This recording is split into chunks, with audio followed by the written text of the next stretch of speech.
But I want to like tidy things up a bit more, because you see, I'm always like slandering this number root a half, and I really want to get rid of it. So like now is the time when we get rid of it. So you notice, where does this root a half come from? Like you notice, like every time you have like a probability tree, or sorry, an amplitude tree, where you do a Hadamard instruction, you collect up like this like root a halves.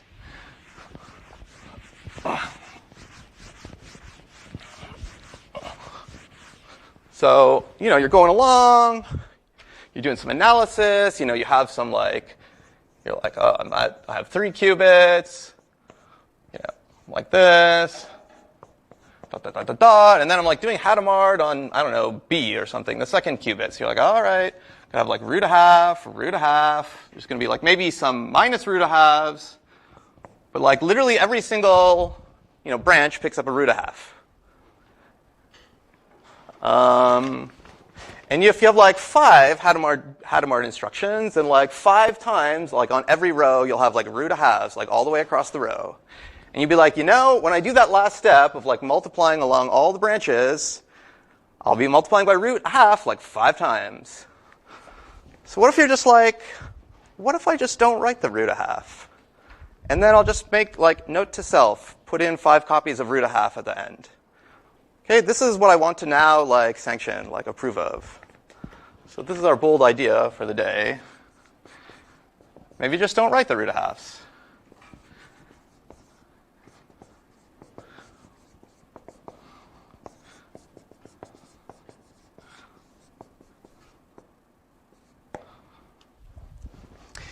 And we're going to take this step an even further. Based on the fact that we're now like fully convinced of this like unitary property, that like if we did everything correctly and properly, our state would always have the property that the sum of the squares of the amplitudes is 1. So, for example, like, what if we started to do things improperly, and we were like, uh-oh, now the sum of the squares of the amplitudes is 4. Well, you just like fix it back up to 1. Let me explain that a little bit more clearly. So, you know, this is like one bold idea. Just like don't write the root halves, and then at the very end, like if you did this step like 3 times, then put 3 factors of root a half in. But let me take it to the next level, where just like, I don't know, whatever you want, if like some constant multiple is annoying you, just don't put it. So this is the bolder version of the idea. And what I'm about to describe here is only like for your convenience and mathematical analysis. There's no physics or anything happening here. It's just mathematical convenience. So like, what if at some point in your analysis, you just like accidentally on purpose multiply all the amplitudes by the same number c?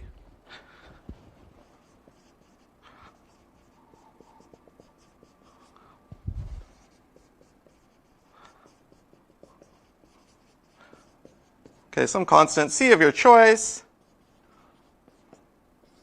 Okay, maybe it shouldn't be 0. Don't do that. But you're going along. Maybe you got some like amplitudes. You got this whole list of amplitudes, and you're like, you know what? I'm going to multiply them all by 3. Well, first of all, let's say you do that. What will the new sum of squares of amplitudes be?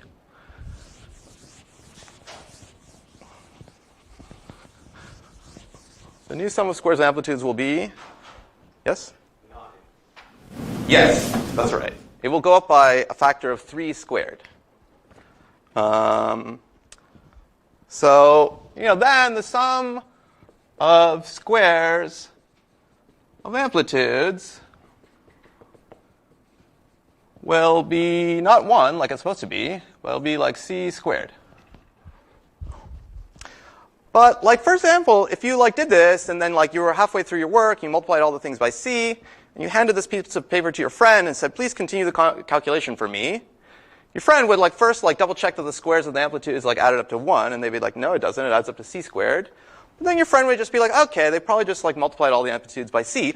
I know how to fix it. Just I'll divide all the amplitudes by c. And you can even do that, like the fix up, like whenever you want, because like if you like take a bunch of like amplitudes and multiply them all by c, and then do some more operations, like that factor of c just like collects up here, like sitting on the branch as like a dumb like times c, and you just have like c's extra on all your path everywhere, and so you can like divide by them out later. So we're just going to let ourselves do that for mathematical convenience. So we're just going to be cool about this. We'll call, this is not necessarily 1. We'll call these states unnormalized states.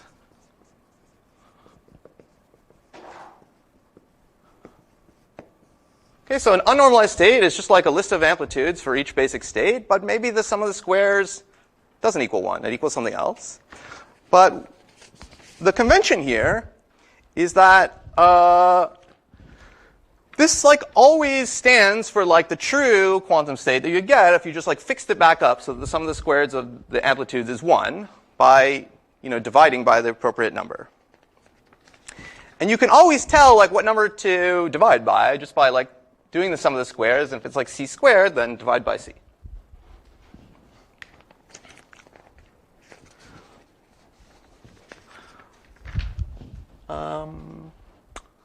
Yeah.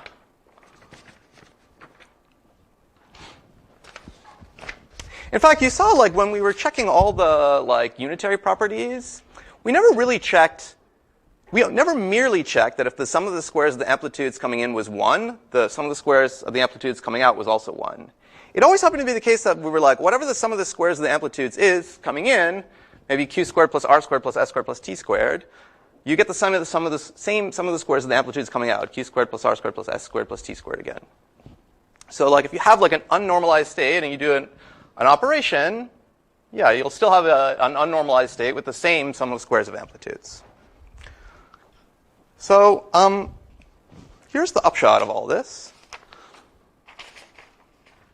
Make it a nice color. The upshot is I'm now allowing you, for mathematical convenience, whenever you want to say, I choose to work with unnormalized states. And that means you relax the condition that the sum of the squares of the amplitudes is 1, but like when push comes to shove, you're like, I'll fix it back to a proper quantum state by multiplying by all the amplitudes by the same number. Okay, so the upshot, this new mathematical convenience is like whenever you like, you can multiply all amplitudes by the same constant, not 0.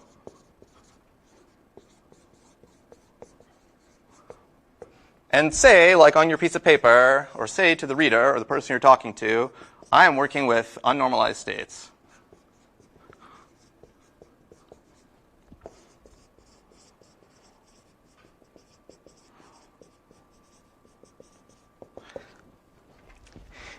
And there's always a time to stop working with unnormalized states, and that's when you're about to do an extract all or analyze an extract all. Because when you do extract all, right, like the rule there is the probability you see a basic state is the square of the amplitude. But that should really be like the square of the real amplitude, not the one you messed around with. So like if you're about to do extract all, that's the time when you could take your unnormalized state and be like, I will now fix it so that the sum of the squares of the amplitudes is 1 by dividing by the appropriate constant, namely the square root of whatever the sum of the squares of the amplitudes happens to be. Then you'll have a normalized state where the sum of the squares of the amplitudes is 1, and you can do the extract all rule like you always do. Okay? So this is all just like a mathematical bookkeeping trick. Any? Yep. So you can do, the question is like, can you do multiple constants, or will you do different constants? Yeah, it's okay if like as you're like, I don't know, analyzing like 10 steps, like after the third one, you're like, you know what, I'd like to multiply all these amplitudes by root of half. And you basically just can put a note to yourself by like root of half on the side. And then you might be like, later, you know what, I want to multiply all these constants by 5. So then you do that. And you might collect up like some constants, C1, C2, C3. And then maybe if the last instruction is extract all, you're like, okay, I better fix this back to a normalized state. And you can either like remember all the constants you multiplied by and divide by all of them, like one after the other.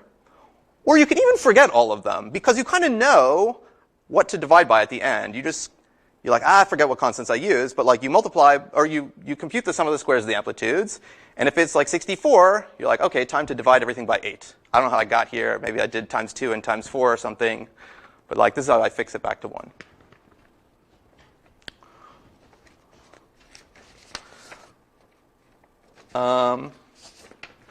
So yeah, just like an example of that, let me just like at one point emphasize, you really got to multiply all the amplitudes by the same amount, okay? But right now, like, you won't be understanding why I'm emphasizing this so much. You'll be like, yeah, I multiply all of them. But like, possibly later, you'll be tempted to like only multiply some of the amplitudes by like the same constant, and I'll be like, no, you got to multiply all of them. So I'm just making this warning now. It's like it's exactly the same as like fractions, you know? You remember fractions from 3rd grade, maybe? It's kind of like we now have multiple names for the same true state. So like you remember in fractions, like 6 over 8, that's the same as like 60 over 80, and like that's the same as like 3 over 4. These are all the same number, but you're like, maybe this is the best name for the number, but you're allowed to multiply all the numbers by the same amount. Like you can say, I'm going to multiply all the numbers by 20, and you get like a new pseudonym for the number, and that's okay. Same deal with states. Except, if you have 2-qubit states, there'll be like 4 numbers. If you multiply all the numbers by the same number, that's the same state, just with like a different name.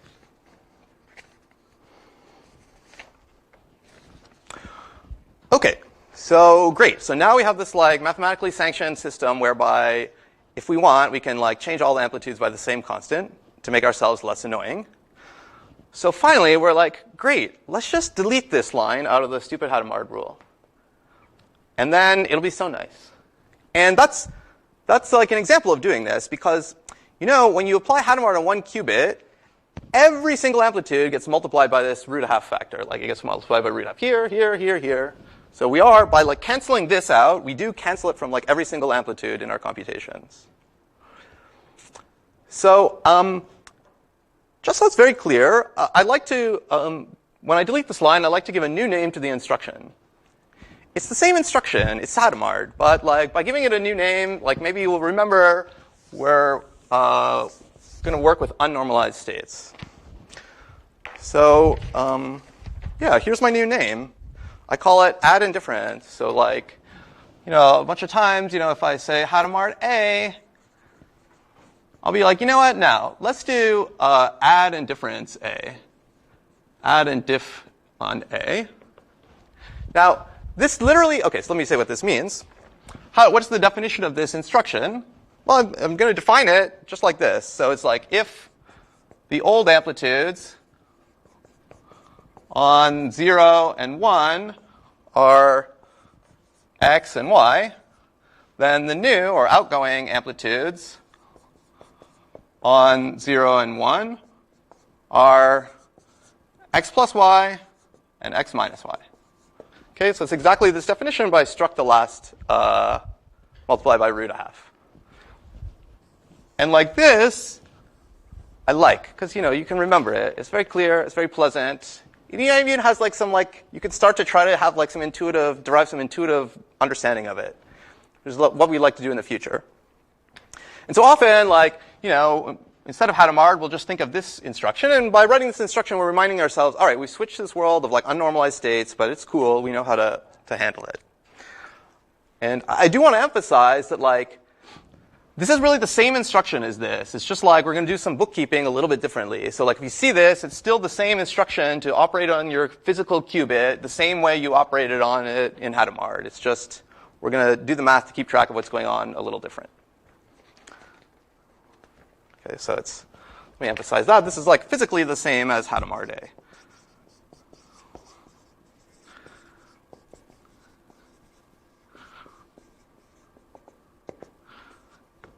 And another thing I just want to emphasize, since we're here, you got to remember one thing with this, that okay, it's the sum that goes on to 0, and it's the difference that goes on to 1.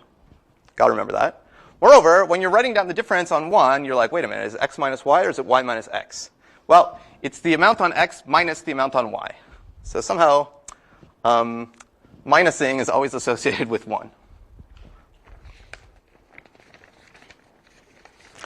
Okay, so let's do like a tiny example of this to get used to it.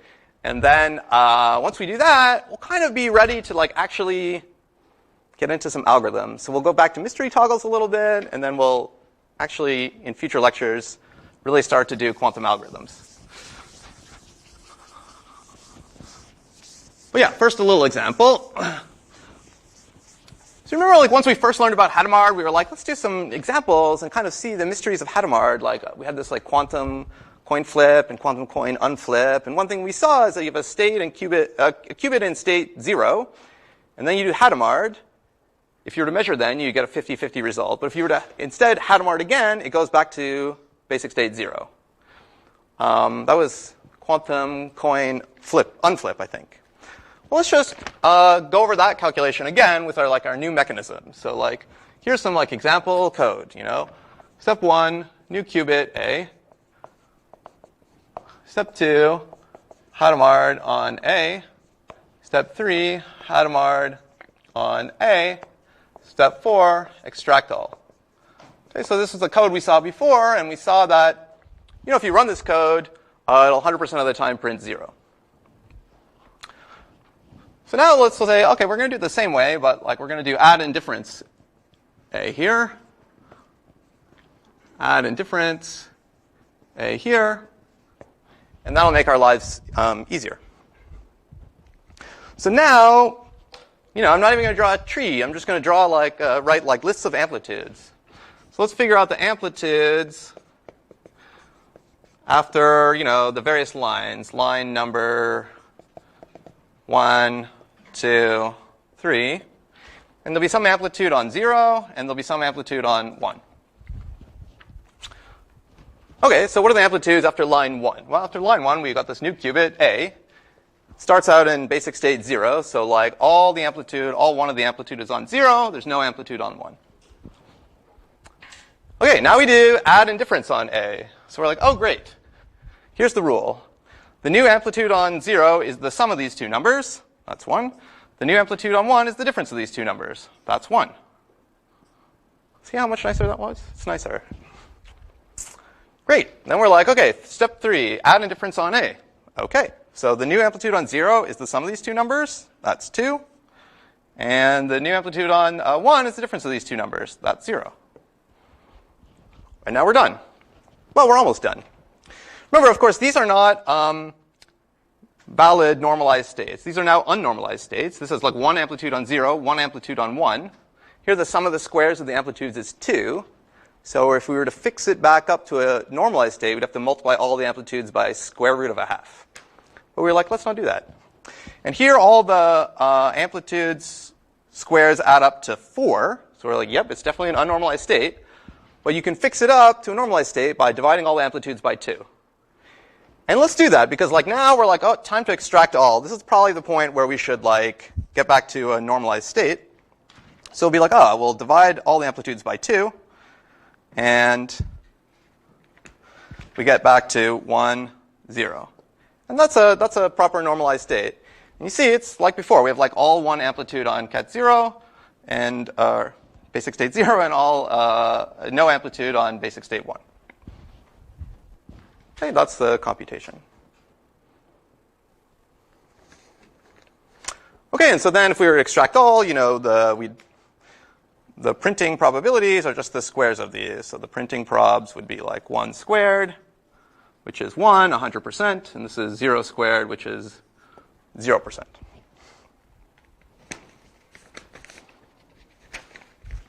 Okay, any questions? Yeah.